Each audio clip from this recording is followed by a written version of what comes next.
말씀 한 말씀 제가 말씀을 잘 해주고, 사실 제가 단임목회 두 번째 이렇게 사실 다른 단임목사 취직하는 서약도 하고 뒤에 파일카도 붙이고 막 그런 게 있는데, 사실 제가 두 번째 하면서 그럴 필요가 없고, 오로지 하나님께서 원하시는 목회가 무엇인지 감당해야겠다는 생각으로 다시 시작합니다. 사실 제가 그 교회 이야기를 잠깐 드리고 싶은데, 이 땅에 아주 굉장히 강력하고 제일 파워했던 교회가 있습니다. 그 교회가 바로 예루살렘 교회. 성령의 역사와 능력들이 나타났습니다. 놀라운 일들이 일어났습니다. 그런데 아세요? 그 예루살렘 교회는 그 사명을 다하고 살아있습니다.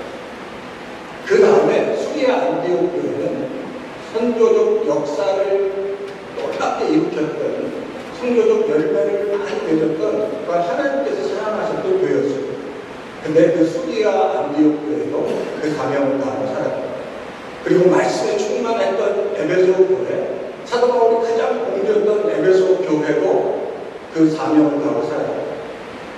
그리고 로마 시대, 로마 제국에 정말 강력한 복음의 영향력을 미쳤던, 찬란한 복음의 역사를 일으켰던 로마 교회도 더 이상 큰 적도 없습니다. 사실 이 땅에 있는 모든 교회는 다 사명을 다하는 사람입니다. 지금 우리가 이 땅에 있는 수만 명이 모이는 교회도 마찬가지입니다. 천년 만년 갈 것 같지만 하나님의 사명 다 이루어지면 그 교회도 다 없어집니다. 오로지 영원한 교회는 천국에 있는 천사 교회가 합니다. 우리가 이 땅을 살아가면서 가장 중요한 것은 하나님께서 우리 교회와 성도님들에게 사명을 주셨을 때 그 사명을 최선을 다해 감당하고 바치면 하나님께서 그 모든 열매를 맺으신다는 겁니다. 우리가 이 땅에서 하나님께서 주신, 나에게 주신 사명, 우리 교회에 주신 사명, 이게 무엇인지만 깨닫고 최선을 다하고 하나님의 뜻의 모든 것을 바꾸면 바로 그 성도가, 그 교회가 정말 하나님께서 큰 축복을 받고 하나님께서 기뻐 받으시는 교회가 되고 성도가 될 줄 믿습니다. 하나님의 관점은 그런 것 같아요. 교회가 크고 작음에 있지 않습니다. 하나님의 관점은 교회가 크다고, 교회가 작다고 어텐션을 많이 하시고 적게 하시지 않습니다. 하나님은 오로지 한 관점으로 그 교회가 하나님의 마음에 속하는 교회인지, 하나님의 마음을 기뻐하는 교회인지 아닌지, 이 두 가지밖에 없다는 거예요. 어떤 교회는 아무리 큰 교회라도 수십만 명이 모여도 그 교회가 하나님의 마음을 기쁘게 하지 않는다면 그 교회는 썩은 고목나무 같이 교회가 크든 작든 성도가 신앙생활을 오래 했건 오래 하지 않았건 가장 중요한 관점은 하나님께서 기뻐하시는 교회인지, 하나님께서 기뻐하시는 삶을 성도로 살아가는지가 가장 중요합니다.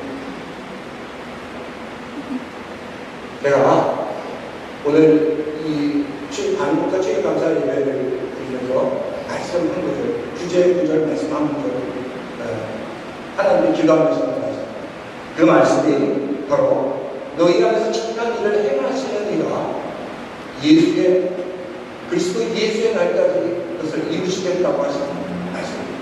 이 안에 빌립보 교회에 관한 이야기인데, 사실 빌립보 교회에 대해서 제가 또 잠깐 말씀을 드리면, 빌립보 교회처럼 사도 바울이 세운 여러 교회들이 가장 영향력한 교회가 없습니다. 사도 바울의 교회 선교 전략은 선교지에 간 것처럼 회당을 찾아갑니다. 회당을 찾아가서 그곳에 있는 유대 남자들에게 복음을 전하고 그들을 복음의 사역자, 동역자로 만들어서 개척을 시작합니다. 왜? 동역자가 필요합니다. 그런데 모든 지역에 가서 사도 바울은 항상 회당을 했습니다. 근데 유럽의 첫 번째 교회 빌립보에 갔을 때 사도 바울은 어느 곳에서도 회당을 찾지 못했습니다.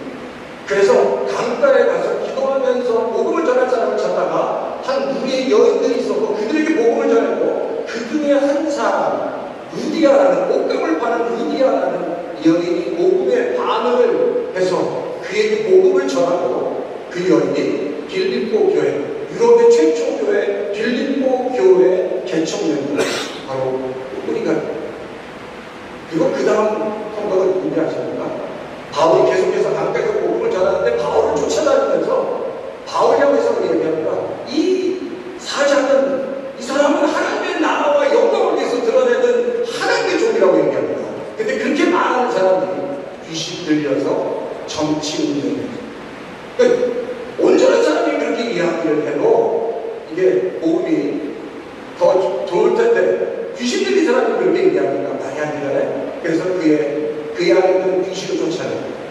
이게 두 번째 성도였어요. 세 번째 성도는 사도 바울이 감옥에 들어갔을 때 찬양과 기도를 하고 막 온분이 무너지니까 모든 죄인들이 나갔을 때 그걸 보면서 그 간수가 자결을 하려고 하는데, 그 간수에게 내가 여기 있고 내가 이곳을 떠나지 않겠다고 얘기합니다. 그리고 그에게 복음을 전해서 그가 빌립보 교회의 세 번째 성도. 그러니까 빌립보 교회는 다른 교회보다 정말 연약한 성도들이 있었어요.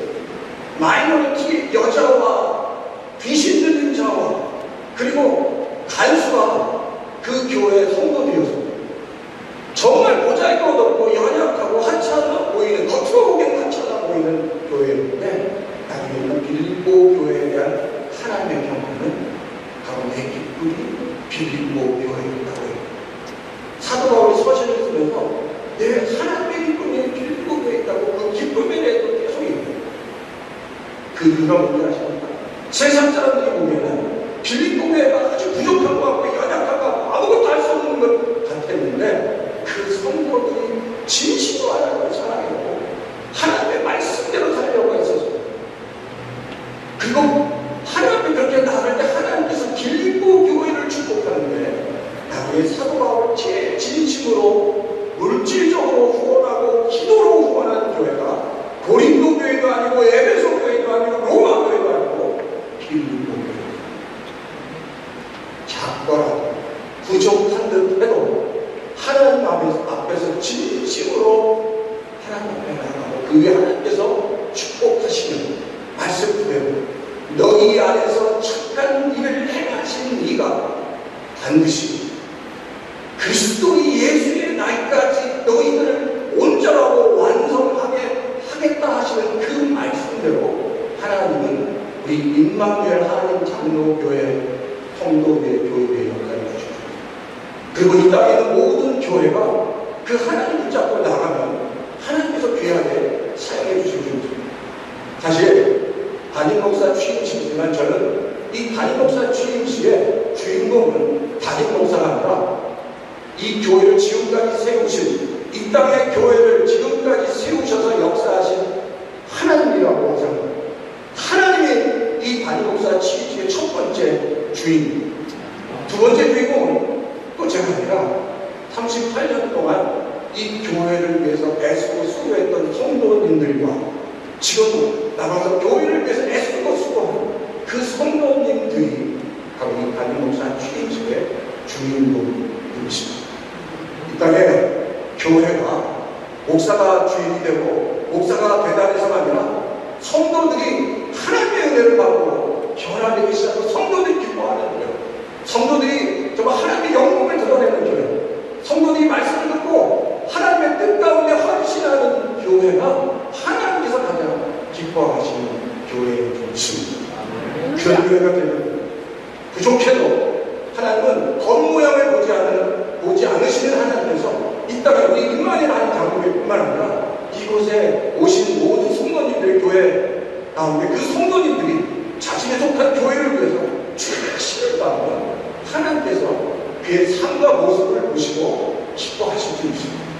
교회가 크고 작은 중요한 게 아니라 하나님께서 기뻐하시고 하나님께서 기뻐하시면 그 교회는 성공한 거고 그 성도는 성공의 구주이십니다.